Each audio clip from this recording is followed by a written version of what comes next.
Hola, bon dia, soc l'Anna, de la Biblioteca del Nord. Avui m'agradaria retre homenatge a un dramaturg català desaparegut fa poc, que és en Josep Maria Benet i Jornet, a qui vaig tenir l'honor de tenir com a professor a l'Institut del Teatre fa molts anys. Vaig aprendre molt amb ell.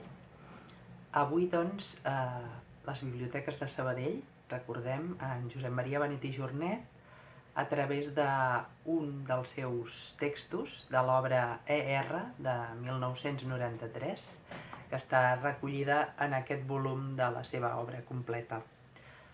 El monòleg és el d'una actriu, l'Assumpta Roca, que s'enfronta a una noia jove que vol fer teatre. Bé, s'enfronta, li explica una mica el que hi ha entre vestidors en tot aquest món del teatre. I ara us el llegiré.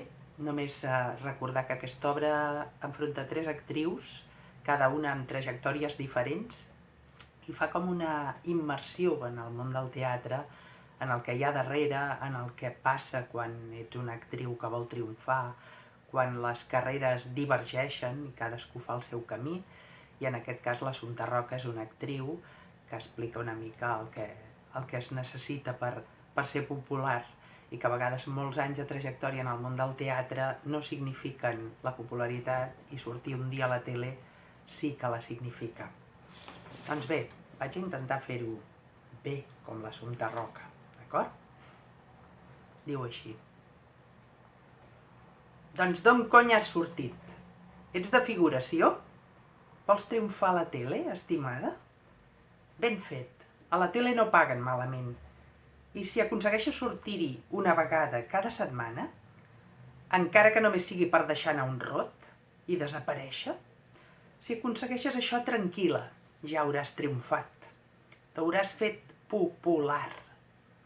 Jo també sóc popular i em paguen bona pasta per fer el ximple i que tothom digui «La Roca, que simpàtica, parla exactament igual que la tieta aquella que tenim tocada del bolet».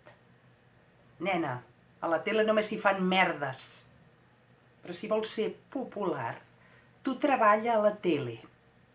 Portava 25 anys actuant d'actriu en tots els teatres del país, escombrant la pols de tots els escenaris.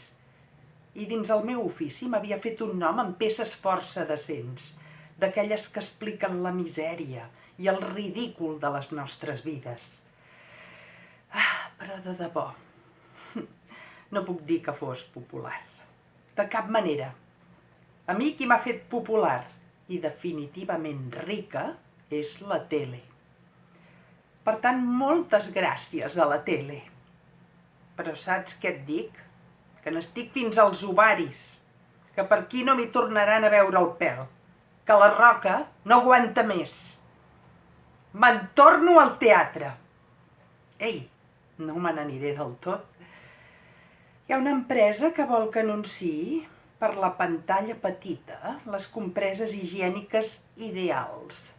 Les definitives, aquelles que resoldran la mala hòstia que les dones gasten 7 dies de cada 28. Amb el que paguen perquè t'anunci, si ets algú, per descomptat, n'hi ha per viure una bona temporada sense problemes. Sense problemes o fent teatre. Sí, Déu meu, fent teatre!